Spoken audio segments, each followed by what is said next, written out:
Hey everybody, this is Mac, and we're going to talk about parallel and perpendicular lines and what they are and how we can find them out just by looking at the math. And you're going to find out that it's actually really not that hard. It depends on how much math they ask you to do. Now, parallel lines are lines that never touch. Okay, they're like railroad tracks that go on forever and they never touch each other. Okay, and when you see those, the slopes, your M, they should be the same. Perpendicular lines are lines that create, well, maybe that's not so great, but they create right angles. And when you see them, the M's are going to be opposite inverses. Well, that's great, but I don't know what an opposite inverse is. Opposite means you change the sign. Inverse means you flip them. So, for example, 1/3, the opposite inverse would be -3/1. Okay? If I have a -2/3, the opposite it's an ugly 3. The opposite inverse would be 3/2, positive. So if you see slopes look like that, then you know they're going to be perpendicular. Okay? So let's look at number 1. The only thing you care about is the slope. Both of these are written in slope-intercept form, so I can just look at my M's. Both my M's are 2. They're the same. These are going to be parallel lines.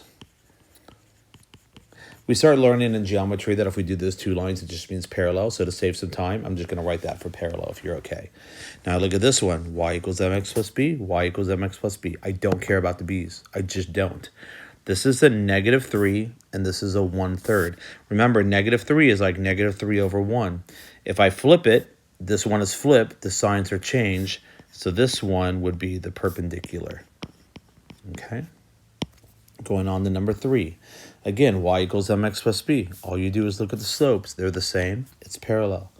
Number 4, I have a -2/1, and I have a 1/2. Signs are different, and they're flipped. This is the perpendicular. Okay? Number 5, there should have been a space between those ands. I apologize for that. Well, that's a 1, and that's a 1. Okay? So they're the same, so these will be parallel. Let's go ahead and take a look at number 6, okay? I have a -1 and a 1, okay? So if I have -1/1 and a +1/1, well, what's -1/1 flipped? It's 1/1, okay? And so these actually are indeed perpendicular, okay? This one, 1/2 and -2/1. They're flipped, sign is changed. They are perpendicular lines, okay? Number 8, 5/1 and -1/5, opposite flip. These are perpendicular lines.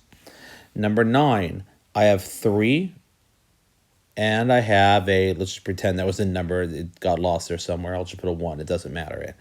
But I have a 3 and a -3. Signs are opposite, okay?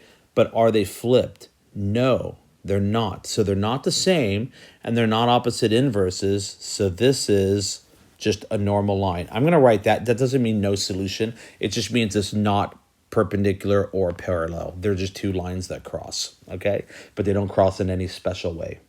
Number 10, I have a -4/1, and I have a +1/4. Those would be perpendicular, okay? So if they're written in y equals mx plus b, it's very easy to find. And so hopefully you can, they just wrote neither. They didn't write a no solution, but that's probably smarter. But there you go, and that's it. But go to maxtutorials.com, watch my other ones, because some of them, they don't write them so easily for you. Sometimes you have to do some math to find the slope first, and then once you find the slope, then you evaluate whether they're parallel or perpendicular. So go on to the next one, and I think that will really help you out as well. See you guys there.